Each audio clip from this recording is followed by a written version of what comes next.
Record numbers of migrants are crossing the southern border this week. On Monday alone, the Border Patrol encountered more than 12,000 people, and they keep coming.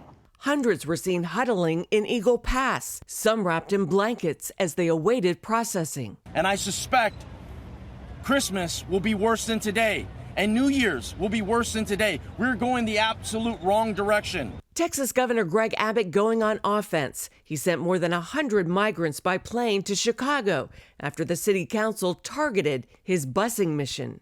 The governor also signed a new law empowering local and state police to arrest migrants suspected of crossing into the state illegally, as well as letting judges send some back to Mexico. The White House doesn't like it. This is not who we are as a country. This is not who we should be as a country. Reverend Samuel Rodriguez of the National Hispanic Christian Leadership Conference disagrees. He says the White House could and should stop the flow of migrants from Mexico immediately. President Biden, before a teleprompter and a camera, announcing to the world, do not come to America illegally. You will not be accepted. That line right there will stop the flow in the southern border. El Paso County and the ACLU are suing Texas, claiming the federal government has exclusive power over immigration. They also claim the new law will overburden jails and deny migrants the chance to request asylum. We need to surge immigration judges to the border. This is America. People need to get their cases heard in days, not years. And if they do not qualify for asylum, they need to be deported. Meanwhile, federal officials temporarily closed several border entry points, including some railway crossings. One freight company says that's costing as much as $200 million a day. Wendy, Griffith, CBN News.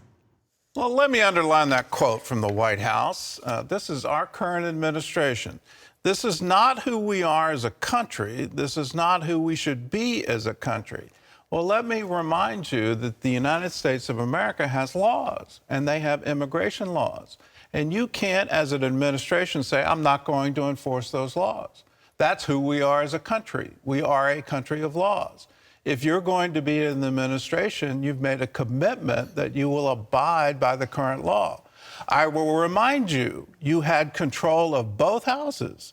You could have passed immigration reform. If you want to make an ideological statement, this is not who we are as a country. When you had the power, when you had the ability, you didn't move forward with a reform. You've done it by fiat. That shouldn't happen. You have to enforce the border. We're not a sovereign nation if our borders are completely open. That is well established in international law, well established in U.S. law. That's who we are as a country.